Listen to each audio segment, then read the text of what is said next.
Cabai keriting di Pasar Binaya Masohi tembus Rp80.000 per kilogram.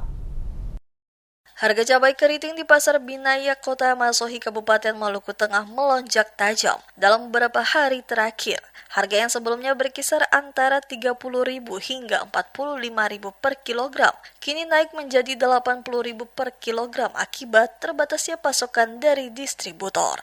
Salah seorang pedagang di Pasar Binaya, Ona, mengatakan kenaikan harga terjadi karena stok cabai keriting yang masuk ke pasar terus berkurang.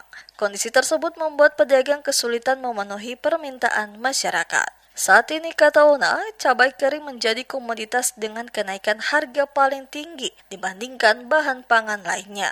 Selain cabai keriting, harga tomat juga mengalami kenaikan menjadi Rp40.000 per kilogram. Menurut Ona, kenaikan tersebut disebabkan oleh faktor yang sama, yakni terbatasnya pasokan dari distributor. Meningkatnya harga membuat pedagang lebih berhati-hati dalam menambah stok. Mereka memilih membeli dalam jumlah terbatas karena khawatir harga yang tinggi akan menurunkan daya beli masyarakat.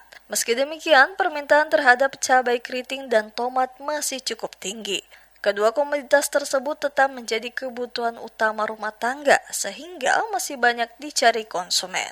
Akibat lonjakan harga cabai keriting, sebagian pedagang terpaksa mengurangi ukuran ikatan cabai yang dijual agar tetap dapat dijangkau pembeli. Berbeda dengan cabai keriting, harga cabai rawit atau yang dikenal dengan masyarakat sebagai cili kecil masih relatif stabil di kisaran Rp60.000 per kilogram dan belum mengalami kenaikan.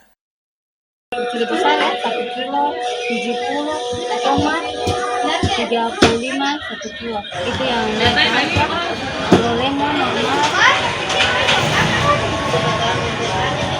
Cili kecil ada normal 1 kilo 50. Para pedagang berharap pasokan cabai keriting dan tomat dari distributor segera kembali normal, sehingga harga dapat berangsur turun. Dengan demikian, daya beli masyarakat tetap terjaga dan aktivitas perdagangan di Pasar Binaya dapat kembali stabil.